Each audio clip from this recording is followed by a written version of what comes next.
সুপ্রিয় দর্শক শ্রোতা, সবাইকে সালাম এবং শুভেচ্ছা জানিয়ে শুরু করছি চুল নিয়ে কিছু কথা। আমরা সবাই জানি চুল আমাদের সৌন্দর্যের একটি প্রতীক। যদি চুল না থাকে তাহলে আমাদের সৌন্দর্য নষ্ট হয়। এই চুল না থাকা বা চুল পড়ে যাওয়া খুব কমন একটি সমস্যা বর্তমান সময়ে। আমরা আমাদের চেম্বারে প্রতিনিয়ত দেখি চুলের সমস্যা নিয়ে রোগীরা আসেন।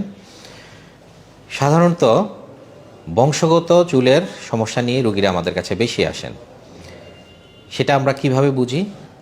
রোগীদের ইতিহাস শুনলেই আমরা বুঝতে পারি যে আসলে এটা বংশগত কিনা। কিছু কিছু রোগী আবার আসেন হঠাৎ করে অনেক বেশি চুল পড়ে যাচ্ছে, যেটাকে আমরা মেডিকেলের ভাষায় বলি টেলোজেন ইফ্লাভিয়াম।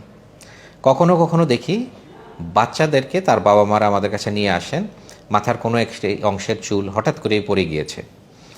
এই তিন ধরনের চুলের সমস্যা, যার প্রথমটিকে আমরা বলছি অ্যান্ড্রোজেনেটিক অ্যালোপেশিয়া বা বংশগত চুলের সমস্যা, দ্বিতীয়টিকে আমরা বলছি টেলোজেন অ্যাকিউট টেলোজেন ইফ্লাভিয়াম, তৃতীয়টিকে আমরা বলছি অ্যালোপেশিয়া এরিয়াটা। এখন আমরা এক এক করে আসি যে বংশগত চুলের সমস্যা সাধারণত কাদের হয়। আমরা সাধারণত দেখি কলেজ এবং বিশ্ববিদ্যালয় পড়ুয়া ছেলে মেয়েরাই এই বংশগত চুলের সমস্যা নিয়ে আসে, এবং তাদের ক্ষেত্রে আমরা দেখি যে সামনের অংশ, বিশেষ করে মাথার এই অংশের চুলটা পড়ে যায়, তার পাশে এবং পিছনের চুলটা ভালো থাকে, এবং এই চুল পড়ার ইতিহাসটা থাকে অনেক দীর্ঘ, খুব স্লোলি চুল পড়ে, যেটাকে আমরা বলি টাক সমস্যা। দ্বিতীয়ত আসি অ্যাকিউট টেলোজেন ইফ্লাভিয়াম, যেটাকে আমরা বলছি যে রুগীরা আসেন খুব অল্প সময়ের ইতিহাস নিয়ে, হঠাৎ করে অনেক বেশি চুল পড়ে যাচ্ছে। বিশেষ করে মেয়েদেরকে আমরা দেখি এই ধরনের চুলের সমস্যা নিয়ে আসতে। এই সমস্যার অন্যতম প্রধান কারণ হিসেবে আমরা যেটা দেখি স্ট্রেস ফ্যাক্টর।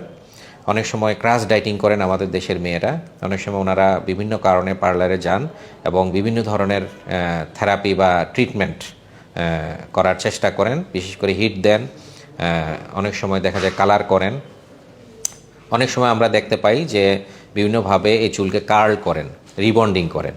এই ধরনের বিষয়গুলি যখন চুলের উপর করা হয় তখন কিন্তু হঠাৎ করে চুল পড়ে যাওয়ার সমস্যা দেখি। এছাড়াও কিন্তু আমরা দেখি প্রেগনেন্সি পরবর্তী সময় কিন্তু হঠাৎ করে রোগীর চুল পড়ে যায়, মেসিভ আকারে চুল পড়ে যায়।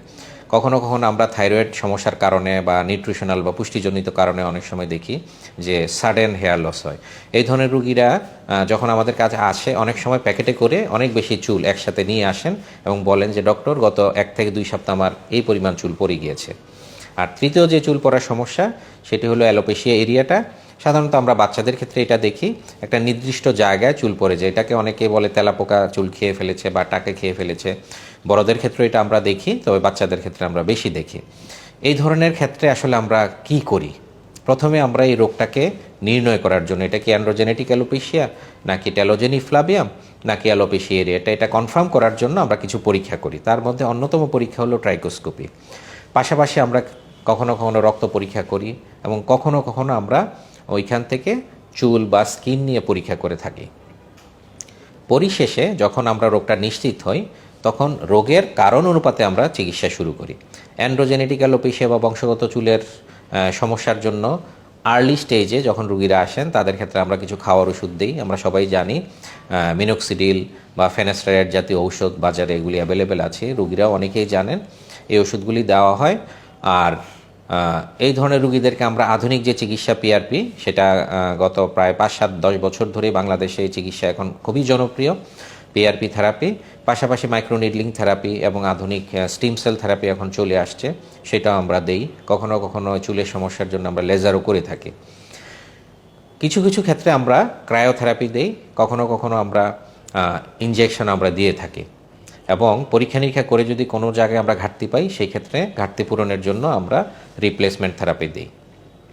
পরিশেষে অ্যান্ড্রোজেনেটিক অ্যালোপেশিয়ার ক্ষেত্রে যখন রুগীরা কমপ্লিট বল্ডনেস নিয়ে আসেন, তাদের ক্ষেত্রে আমরা সার্জারির পরামর্শ দিই, অর্থাৎ হেয়ার ট্রান্সপ্লান্টেশনের জন্য আমরা পরামর্শ দিই, এবং এই চিকিৎসাটিও বর্তমানে বাংলাদেশে অত্যন্ত সফলভাবেই কিন্তু হচ্ছে। পরিশেষে আমি বলবো, চুলের সমস্যায় আতঙ্কিত না হয়ে নিকটস্থ বিশেষজ্ঞ চিকিৎসকের পরামর্শ নিন, যিনি চুলের রোগীতে বিশেষজ্ঞ। সেখানে সঠিক রোগ নির্ণয় করুন এবং রোগ নির্ণয় করে সঠিক চিকিৎসাটি গ্রহণ করে আপনি চুলের সমস্যা থেকে পরিত্রাণ লাভ করুন। আপনারা সবাই ভালো থাকবেন, সুস্থ থাকবেন। ধন্যবাদ।